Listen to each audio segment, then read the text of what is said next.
Be Me Barry 28. Work as a designer for a company that makes packaging for local products. Not a world-changing job, but it's creative, pays the bills, and I'm good at it. Live a pretty normal life. Got my own place, a few good friends, a car that runs most of the time. About a year ago, I met Jane at a friend's barbecue. She wasn't like other girls I'd met. She had this intense energy, really passionate about her beliefs. Spent most of the night listening to her debate someone else about some social issue. I didn't even agree with half of what she was saying, but I was captivated by how she said it. She was confident, sharp, and didn't back down. Found it attractive, I guess. A change of pace. We talked after her debate opponent rage quit over the last burger. She was surprisingly chill when not in debate mode. We clicked, exchanged numbers, started dating. The first few months were genuinely great. Like, movie montage, great. We went hiking, tried new restaurants, stayed up late talking about everything and nothing. She was funny, smart, and we had real chemistry. It felt like I'd finally found someone I could build something real with. She'd talk about her ideas, about feminism and society, and I'd listen. It all seemed theoretical, just stuff she was passionate about. I thought it was just a part of her, like how I'm passionate about old film photography. The first little flag, so small I didn't even see it as a flag, was in my kitchen. We were making pasta, and she was trying to open a jar of sauce. She was struggling with it, her hands slipping. I reached over, took it from her, and twisted the lid off with a pop, handed it back with a smile. She smiled back, but it was a little tight. She said something like, "Thanks, but the Damsel in Distress Act isn't necessary." I would have gotten it. I just laughed. No problem, just helping out. Didn't think anything of it. It was just a jar. But that was the beginning of the shift. The little comments started to pop up more often. We'd be watching a movie, an old action flick I liked, and she'd start pointing things out. It wasn't a discussion, it was a lecture. She'd explain how the male hero was a classic example of toxic masculinity, how his stoicism was emotional suppression, how his heroism was just a form of patriarchal violence. At first I'd try to engage, maybe offer a different perspective. I'd say maybe he's just a character in a simple story. That got shut down fast. My opinion was dismissed as me having internalized patriarchal norms. I wasn't seeing the world correctly, she was. It got to the point where I stopped suggesting movies. It was easier to just let her pick something she could approve of. Then the tests began. I didn't realize they were tests at the time, of course. I just thought she was having a bad day, or we were out of sync. I remember one day, my boss had ripped apart a project I'd spent a month on. I came home feeling completely defeated, just drained. Jean was on the couch, reading. All I wanted was a hug, just to hold her for a minute and forget about my day. I walked over and put my arms around her from behind. She stiffened immediately. She didn't push me away, but she went rigid. She asked what was wrong. I told her I had a terrible day at work and just needed a hug. She let out a little sigh, the kind of sound a teacher makes when a student gives the wrong answer for the 10th time. She told me that my expectation for her to manage my emotions was a heavy burden, that men are socialized to use women for unpaid emotional labor instead of learning to process their own feelings. I was just standing there, arms still loosely around her. I was floored. I tried to explain that it wasn't about her managing anything. It was about connection, about seeking comfort from the person you love when you feel like crap. She just shook her head, telling me I didn't understand, because I was looking at it from a position of privilege. I let go and went to the other room. There was no hug that night. Intimacy, in general, started to become transactional. It wasn't something that happened naturally between two people who cared for each other. It became a reward system. If I agreed with her on a certain point, if I showed I was learning and growing, then maybe she'd be in the mood. If I disagreed, or just seemed tired of the constant lectures, there was a sudden chill in the air. She'd say she wasn't attracted to willful ignorance. She once sent me a link to an article, a long essay about how all conventional male behavior is rooted in a desire to dominate. She told me to read it, and that we could talk about it later. The implication was clear. The evening's atmosphere depended on my performance in the discussion. I felt like I was constantly being graded, like our relationship was a class I was failing. The weirdest part was that she would frame all of this as her helping me. She was deprogramming me from the toxic masculinity I'd been raised in. She was making me a better man. and when I would get frustrated, she'd act surprised and hurt. She'd say she was only trying to build a truly equal partnership, and my resistance was proof of how much work still needed to be done. It was dizzying. I started to feel like I was walking on eggshells in my own home. I couldn't just be. Every action, every word, every gesture was being analyzed and interpreted through this specific lens. If I offered to carry the heavy groceries, I was implying she was weak. If I didn't offer, I was lazy and entitled. There was no right answer. I was just a man, and therefore inherently flawed. Her friends were the same way. When they'd come over, the conversation was always the same. It was a circle of agreement, a constant reinforcement of their worldview. They'd share stories about men at their jobs, men on the street, men in their families. All the stories had the same conclusion. Men were the problem. They were simple, predictable, and motivated by base desires. I'd just sit there, on my own couch, feeling like an exhibit at a zoo, the average male specimen in his natural habitat. They'd occasionally look at me, and Jean would say, "Oh, Barry's one of the good ones. He's learning." And they'd all smile these tight, knowing smiles, like I was a rescue dog who had learned not to pee on the carpet. It was humiliating. My own friend Justin saw it happening. We'd known each other since we were kids. He can read me like a book. We met up for a beer one night. I think it was after a particularly bad week with Jean. I was trying to play it cool, but he knew something was up. He asked me how things were going. I gave him the usual, "Yeah, good, ups and downs." He just stared at me over his glass. Then he said, "She looks at you like you're a project, not a person." It was so blunt, so direct, that it just broke through all the excuses I'd been making. I finally let it all out.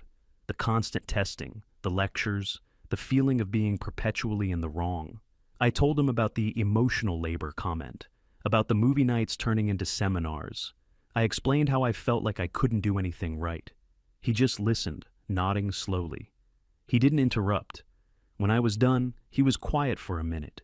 He took a drink of his beer. Then he looked me right in the eye. He told me that it wasn't my fault. He said that Jean didn't seem to be in a relationship with me, Barry. She was in a relationship with an idea she had in her head, an idea of man. And her goal wasn't to love me, it was to fix this abstract idea.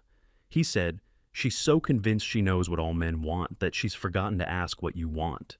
Or maybe she just doesn't care."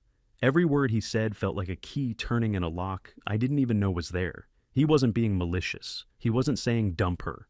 He was just describing what he saw, and it was the truth. I was a stand-in for her theories, a lab rat for her ideological experiments.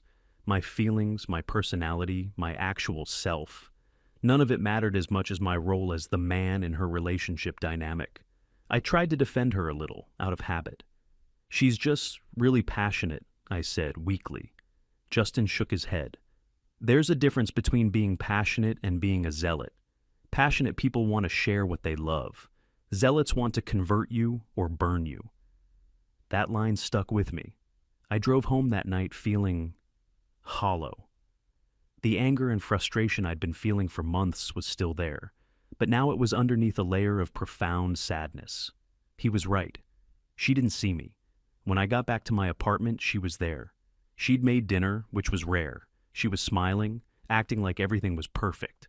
She started telling me about her day, about some guy at her work who had mansplained a topic to her that she was an expert in. She was telling the story for laughs, expecting me to join in on the joke. I couldn't. I just listened, my mind replaying Justin's words over and over. "She doesn't see you." I looked at her, really looked at her, as she was talking, and I realized I wasn't her partner. I was her audience, her case study. Her main theory, the one she came back to again and again, was that men were fundamentally simple. She believed, truly believed, that at the end of the day, all men were driven by one primitive physical desire. Everything else, ambition, love, creativity, kindness, was just window dressing for this one basic urge. She'd say it in different ways. Sometimes it was a joke. Men are just houseplants you have to have sex with. Other times it was more serious, a deep sigh as she talked about the male libido, as if it were a wild animal that needed to be managed. This belief was the foundation of her power in the relationship, because if that one thing was all I truly wanted, then she was the one who controlled it. She could grant it or withhold it. It was her ultimate tool for control, for ensuring I behaved, for making sure I kept learning. And I had let her believe it. I had played along, trying to be a good boyfriend, trying to navigate her impossible rules to get back to the good times we used to have. But sitting there, listening to her talk, I realized those good times were gone. They had been replaced by this performance, this constant draining test of my worthiness. That night, something inside me didn't break. It just went quiet. The part of me that was trying so hard, that was constantly seeking her approval, that was hoping to get the old Jean back, it just gave up. It was a quiet surrender. I decided to stop playing the game, not in an angry, confrontational way. I wasn't going to have a big fight. I was just going to stop. I was going to stop trying. I was going to see what would happen if her theories were put to the ultimate test. What happens when the lab rat stops running the maze for the cheese? I finished my dinner, told her it was good, and went to bed. I didn't try to kiss her goodnight. I didn't reach for her hand. I just turned over and closed my eyes. The experiment had begun. I didn't know it yet, but this was the beginning of the end. And I was about to find out that a theory is a very fragile thing when it crashes into reality. She thought she had me all figured out. She thought she knew exactly what I wanted. She was about to find out how wrong she was.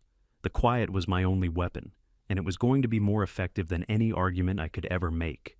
The next morning, the dynamic was already different. I got up, made my own coffee, and got ready for work. I was polite, I was civil, but I was distant, like a polite roommate. I didn't ask her about her day ahead. I didn't kiss her goodbye at the door. I just said, "Have a good day," and left.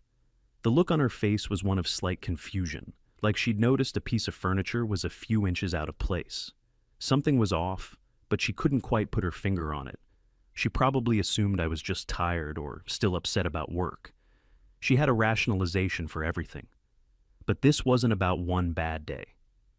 This was a permanent change. This was me, finally logging off. The first few days of my new approach were quiet, eerily quiet. I'd go to work, come home, make myself dinner, and then work on my own projects or read a book. Jean seemed to be waiting me out. She'd watch me from the corner of her eye, a little smirk on her face. I could practically hear her thinking, "He'll crack. He'll get tired of the silence and come begging for attention. They always do." She'd try to bait me into our old routine. We'd be in the living room, a documentary playing on the TV. She'd say something like, "It's interesting how the narrator is male. It subconsciously positions authority as a masculine trait." In the past, this would have been a 45-minute lecture I was expected to nod along to. Now, I just said, "Huh, interesting," and kept watching. I didn't agree or disagree. I just acknowledged. The lack of friction was like throwing a punch and hitting empty air. It left her off balance. After about a week, her amusement started to curdle into annoyance. The little smirks were gone, replaced by a permanent frown line between her eyebrows.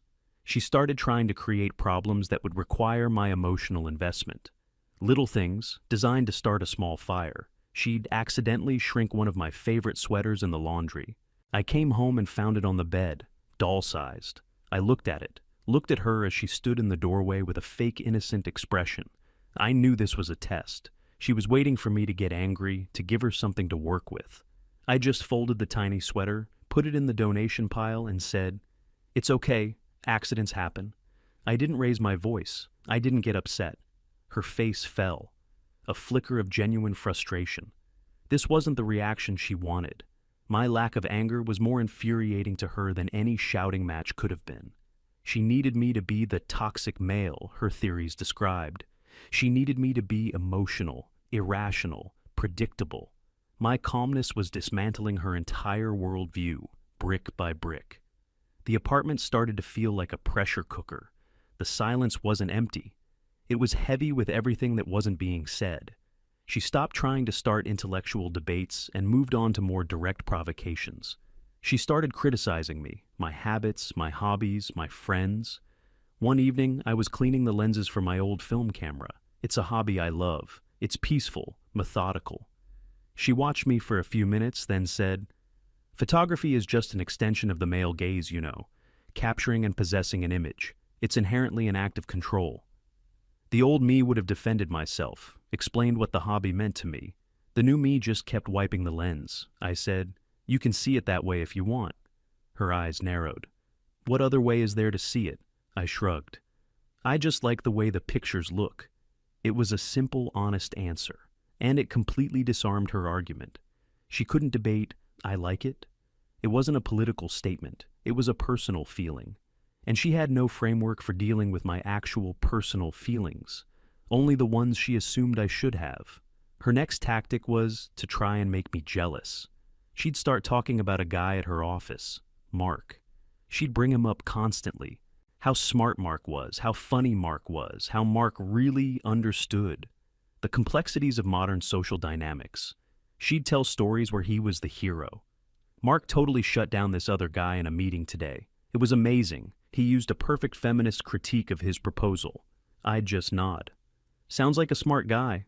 There was no jealousy, no suspicion, no anger, because I genuinely didn't care. It was like watching a play. The actors were trying very hard, but I knew the story wasn't real. I was no longer a participant. I was just in the audience. Her frustration was becoming palpable. She started making more noise, taking up more space. She'd have long, loud phone calls with her friends in the living room, clearly performing for my benefit. The conversations were always the same. She'd complain about my behavior, but in her specific jargon. "He's completely withdrawn. It's like a textbook case of weaponized incompetence and emotional stonewalling. He's trying to punish me for holding him accountable." I'd be in the other room, hearing every word. It didn't even hurt anymore. It was just data. More proof that Justin was right. She didn't see me. She saw a textbook case, a series of symptoms to be diagnosed. Her friends would, of course, agree with her completely. I'd hear them through the phone, their voices blending into a chorus of validation. "You're so strong for dealing with that." That's what they do when they feel their privilege is threatened. "He'll come crawling back. They can't survive without a woman to take care of them." It was all based on one core assumption, that I was desperate for something only she could provide, that my life would crumble without her approval, her attention, her intimacy. They couldn't conceive of a reality where I was simply okay, a reality where I was happier in the quiet than I had been in the noise of her constant judgment.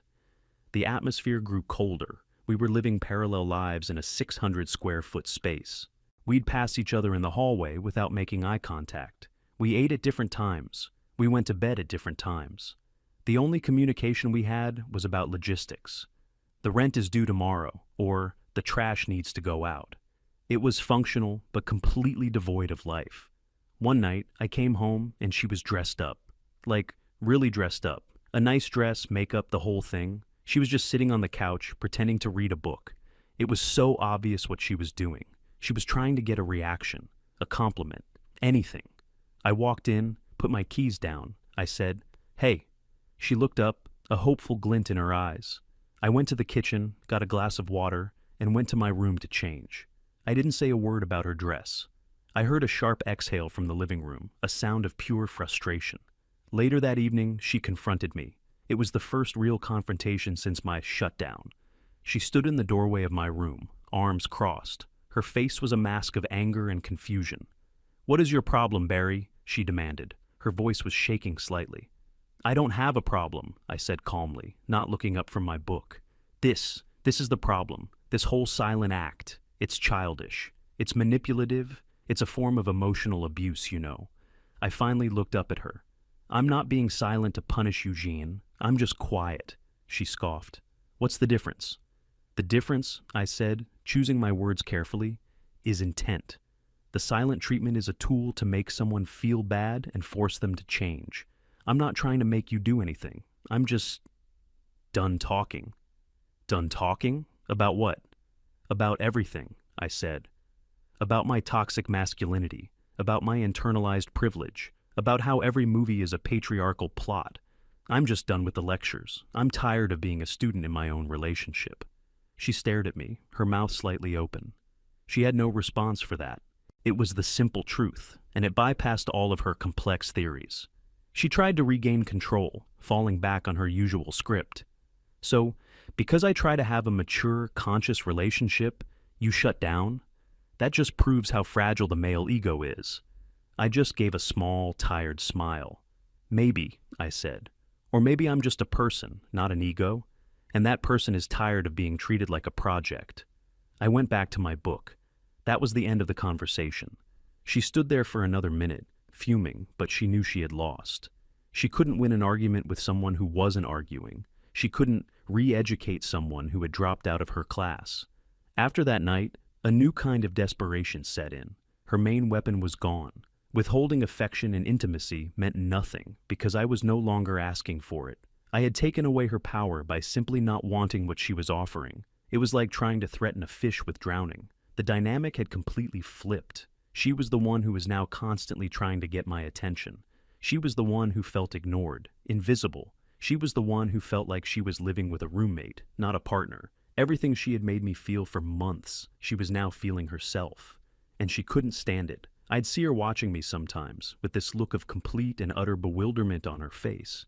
It was like she was looking at a math problem that was supposed to be simple, but she kept getting the wrong answer. Her friend's advice wasn't working. Her provocations weren't working. Her criticisms weren't working. Her attempts at seduction weren't working. She had tried everything in her playbook, and none of it had any effect. I was a blank wall, a polite, civil, but completely impenetrable wall. I wasn't mean. I wasn't cruel. I was just absent. My mind, my heart, my energy. They were no longer in the relationship. I was just a body occupying the same physical space. And this slow, quiet absence was driving her crazier than any fight ever could have. She had spent our entire relationship telling me that men only wanted one thing. It was her mantra, her gospel, the central pillar of her entire belief system about men and women. She had used it as a threat, as a promise, as a tool of manipulation. She had built her throne on that idea. Now, the throne was crumbling because the one man in her life, the one she was so sure she had figured out, was showing zero interest in that one thing. It broke her brain. If her core premise was wrong, then everything else was wrong too. Her understanding of me, her understanding of men, her understanding of power. It was all built on a foundation of sand, and the tide was coming in. She was about to make one last desperate move, a final all-or-nothing bet to prove her theory, to herself more than to me. She was going to offer me the ultimate prize, the one thing she was convinced I couldn't refuse. She was about to learn a lesson that no article or theory could ever teach her, the lesson that when you treat a person like an object for long enough, they eventually stop wanting the person who is treating them that way. It wasn't about the one thing, it was about everything. And everything was already broken. She just didn't know it yet. But she would, very soon. The final act started on a random weeknight. I don't remember the day, maybe a Tuesday or Wednesday. It was dark outside. I had gotten home from work, eaten a sandwich, and was in my room sketching out some design ideas for a personal project. It was quiet in the apartment. Too quiet. For the past few weeks, Jean had been almost manic, a bundle of nervous energy. Loud phone calls, slamming cabinets, heavy sighs. But tonight, there was nothing. Just silence. I should have known something was up. Around 9 p.m., my bedroom door opened. I looked up from my sketchbook. It was Jean, but not the Jean I had been living with for the past month. She had done her hair, put on makeup. She was wearing a silk robe that I hadn't seen in a long time. She was holding 2 glasses of wine. She didn't say anything at first. She just stood in the doorway, giving me a look that was meant to be seductive. It was a performance, a carefully calculated move. This was her checkmate. She walked into the room and handed me a glass of wine. I took it, mostly out of reflex. I just looked at her, waiting. She sat on the edge of my bed, which was a clear violation of the unspoken Cold War treaty we'd been operating under. She took a sip of her wine, her eyes never leaving mine. "We can't go on like this, Barry," she said, her voice low and soft. It was the voice she used in the very beginning, before the lectures and the tests. I didn't say anything. I just waited. "I miss you," she said. "I miss us." I still didn't speak. I knew this was a script. "I know I can be a lot," she continued, forcing a small, self-deprecating laugh. "I'm just passionate. I just want us to be the best we can be." She was framing her behavior as a virtue, a classic move. "I know what you need," she said, her voice dropping even lower. "I know what you've been missing. She put her glass down on the nightstand. She moved closer to me on the bed. The robe she was wearing fell open slightly. It was very deliberate. This was it, the final gambit. She was offering me the one thing, the ultimate prize she had been withholding, the thing she believed was the source of all her power. She was so sure of the outcome. In her mind, this was the reset button. My simple male brain would see the opportunity for physical intimacy and forget everything else. All the lectures, the insults, the tests, they would all be washed away. I would become the predictable, simple creature from her theories, and the power dynamic would snap back into place. She would be in control again. I could see the confidence in her eyes, the certainty. She reached out a hand to touch my face, and I moved back. Not a big movement, just a slight lean away. But it was enough. Her hand stopped in midair. The confident smile on her face wavered. I looked at her, not with anger or resentment, but with a kind of weary finality. I took a sip of my wine. Then I put the glass down on the floor, next to my chair, and I said, "No, thank you." 2 words, just, "No, thank you." I said it in the same tone I would use if a server offered me coffee I didn't want. Polite, calm, and completely, utterly final. Her face went through a series of emotions so fast it was like watching a film in fast forward. First, confusion, as if she had misheard me. Then, disbelief, as if I had just started speaking a foreign language. Then, a flash of genuine panic. Her entire world, her entire operating system, had just crashed. The one unbreakable rule of her universe had just been broken. The man had said no to the one thing. "What?" she whispered. Her voice was a thin, reedy sound. "What did you just say?" "I said no, thank you," I repeated, my voice even and steady. "I'm not interested." She recoiled as if I had slapped her. The seductive mask fell away completely, revealing the raw, ugly confusion beneath. "Not interested?" she stammered, her voice rising. "What do you mean you're not interested? This is all you ever want. This is all any of you ever want." She wasn't talking to me anymore. She was yelling at a ghost, at the abstract man from her theories. "This is just another one of your games, isn't it? You're trying to punish me." And that's when I finally stood up. I wasn't angry. I wasn't even sad anymore. I just felt clear. "This isn't a game, Jean," I said, my voice quiet but carrying in the silent room. "You spent months, our entire relationship really, telling me what I am, telling me what I want. You told me I was a simple creature, driven by one basic need. You told me my kindness was a trick, my emotions were a burden, and my love was just a strategy to get what I wanted." She just stared at me, speechless. "You used intimacy as a weapon," I continued. "You held it over my head like a prize for good behavior. You made it something I had to earn by passing your ideological purity tests. Well, congratulations. You were very convincing. You convinced me." I looked her right in the eye. "You convinced me that you saw me as nothing more than an animal, a simple thing to be managed and controlled. And after a while, I started to believe you. I started to see myself through your eyes, and I didn't like it. So I stopped.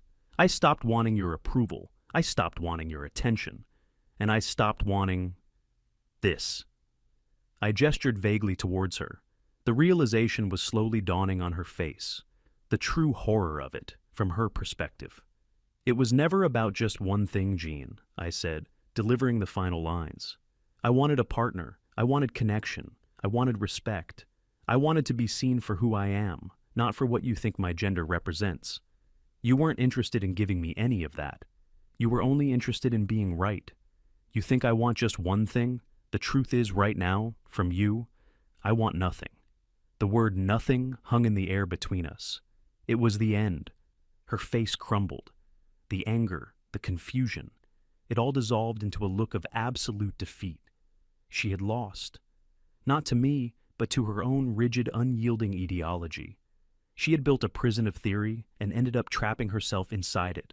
I walked past her, out of the bedroom. I grabbed a duffel bag from the hall closet and started putting a few things in it. A change of clothes, my toothbrush, my sketchbook. She didn't move from the bed. She just sat there, in her silk robe, in the room that was suddenly half empty. I didn't say goodbye. There was nothing left to say. I walked out of the apartment and closed the door behind me. I didn't slam it. I just closed it quietly. I went to Justin's place. He opened the door, took one look at my face and the bag in my hand, and just nodded. He didn't say, "I told you so." He just stepped aside and let me in. We spent the rest of the night on his couch, playing some old video game we used to play as kids. We didn't talk about her. We didn't talk about what happened. We didn't have to. For the first time in over a year, I felt like I could breathe. I wasn't a project. I wasn't a case study. I wasn't a stereotype. I was just Barry, and I wanted nothing, which, it turns out, is the first step to having everything that actually matters.